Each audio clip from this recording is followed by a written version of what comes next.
બોટાદમાં ખેડૂતે દેશી ઉપાયો થકી ચણાના પાકમાં આવેલ ખાઉધરી લીલી ઈયળ પર નિયંત્રણ મેળવ્યું.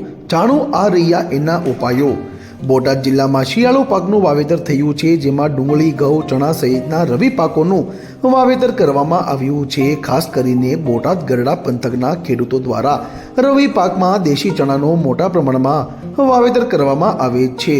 હાલ આ પાકના વાવેતર દરમિયાન લીલી ઈયળ ખાઉધરનો ઉપદ્રવ જોવા મળી રહ્યો છે, ત્યારે આ લીલી ઈયળના નિયંત્રણ માટે જુદા જુદા પ્રકારની દવાઓનો છંટકાવ કરી સારું એવું નિયંત્રણ મેળવવામાં આવે છે. ત્યારે વાત કરવામાં આવે તો બોટાદના ગરડાના રામપરા ગામના પ્રગતિશીલ ખેડૂત વિપુલભાઈ ડાબી ઉંમર વર્ષ 30 અને કોલેજ સુધી અભ્યાસ કર્યો છે અને પોતાની 5 વીઘા ખેતી જમીનમાં દેશી ચણાનું વાવેતર કરવામાં આવ્યું છે, જેમાં ખાઉધરી લીલી ઈયળનો ઉપદ્રવ થતાં પોતે દેશી ઉપાયો થકી તેની ઉપર સદંતર નિયંત્રણ મેળવવામાં આવ્યો છે, તેમ વિપુલભાઈ દ્વારા જણાવવામાં આવ્યું હતું. ચણાના પાકમાં લીલી ખાઉધરી ઈયળ પાકમાં પોપટા બેસે ત્યારે વધુ નુકસાન કરે છે. ઈયળના પાછળના ભાગે આંગળી મૂકી ધીરેથી દબાવવાથી ઈયળ તરત જ કરડવા માટે આંગળી તરફ ઝાડકા સાથે વળે તો સમજવું કે લીલી ઈયળ છે. આ ઈયળનો ઉપદ્રવ ચણા પાકમાં ડિસેમ્બર-જાન્યુઆરી માસમાં વધુ જોવા મળે છે. ચણાના પાકમાં ધાણા, રાઈ જેવા આંતરપાક તરીકે વાવેતર કરવું તેમજ વિપુલભાઈ દ્વારા જણાવવામાં આવ્યું કે ચણાના પાકમાં ખેતરની ફરતે તેમજ પાકની વચ્ચે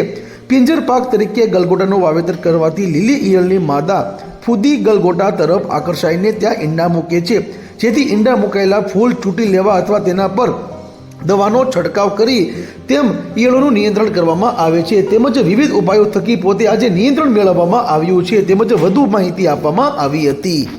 મારું નામ વિપુલભાઈ ડાબી, ગરડા તાલુકો અને રામપરા ગામ. મેં છે 5 વીઘાનું છે ચણાનું વાવેતર કર્યું છે. ઉંમર છે 30 વર્ષ અને અભ્યાસ કોલેજ કરેલી છે. છેલ્લા 7 થી 8 વર્ષથી ખેતી કરીએ છીએ. હવે ચણાના પાકમાં કેવું છે, જ્યારે પોપટા બેસે ત્યારે એમાં લીલી ઈયળો આવે છે, જે ખાસ કરીને ચણાને નુકસાન કરે છે. આ લીલી ઈયળો છે એના નિયંત્રણ માટે છે આંતરપાક તરીકે આપણે રાઈ છે, ધાણા જેવા પાકનું વાવેતર કરવાનું છે. ઉપરાંત ખેતરની ફરતે જે પાક છે, શેઢાની ફરતે છે આપણે ગલગોટાનું વાવેતર કરવાનું, જેથી કરીને માદા જે ઈયળ છે લીલી ઈયળ એ ગલગોટા તરફ આકર્ષાય અને ગલગોટા તરફ આકર્ષાય એટલે એના ઈંડા છે એ ગલગોટાના ફૂલમાં હોય છે, એટલે દરરોજ ફૂલ ઉતારી લેવાના, એટલે પાકનું નિયંત્રણ જે છે ઈયળ છે એનો વધારો ન થાય. ઉપરાંત છે આપણે પાકની અંદર ફેરોમેન ટ્રેપ લગાવવાના છે 1 ફૂટની ઊંચાઈએ, અને વિદ્યુત બલ્બ એટલે કે સાદી ભાષામાં આપણે લેમ્પ કહીએ છીએ, એ લેમ્પ થોડા અંતરે છે ખેતરમાં લગાવી દેવાના છે, અને લેમ્પની નીચેના ભાગમાં પાણીવાળી ટ્રે મૂકવાની છે અને એની અંદર જંતુનાશક દવા નાખવાની છે, જેથી કરીને રાતે છે જીવાત છે કે કોઈ પણ કીટકો છે એ લેમ્પ તરફ આકર્ષાય અને પાણી તરફ આવે, લેમ્પથી નીચે પડી અને પાણીમાં મૃત્યુ પામે છે. તો આવી રીતે છે આપણે કરી શકાય છે. બીજો એક ઉપાય છે કે ટી આકારના સ્ટેન્ડ છે ખેતરમાં લગાવવાના, જેથી કરી અને પક્ષીઓ એની ઉપર બેસી શકે અને આ જે લીલી ઈયળો છે એ પક્ષીઓ વીણી શકે છે. એટલે આ ટી આકારના સ્ટેન્ડ અમુક અંતરે છે એ લગાવી દેવા જોઈએ.